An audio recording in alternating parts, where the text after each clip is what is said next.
It's a symptom of the chaos in America's troubled mortgage system. I had Wilshire, and they sold my loan to Bank of America. Many distressed borrowers aren't even sure who holds their mortgage.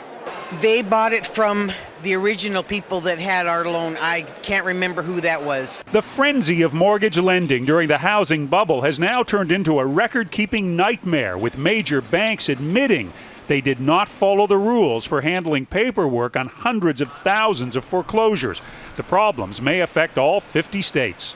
How can there be people like that to just, do stuff without even being conscientious of what the consequences might be?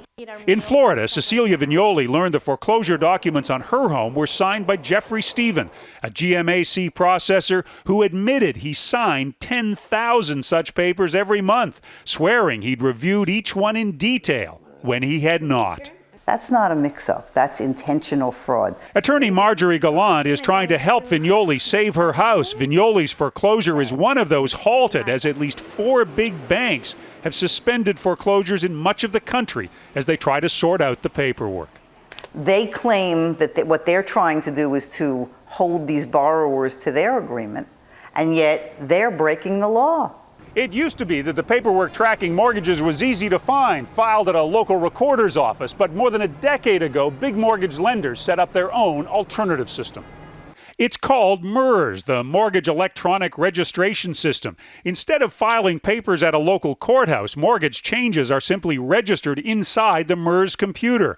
But with no official paper trail, lenders are now scrambling to produce documents to prove they have the right to foreclose. I think it's going to complicate the market with a lot of questions, a lot of things that people don't understand, and your average homeowner is confused on this. The fear is that with so many foreclosures on hold across the country, the housing market will now be clogged up with homes that can't be bought or sold. John Blackstone, CBS News, San Francisco.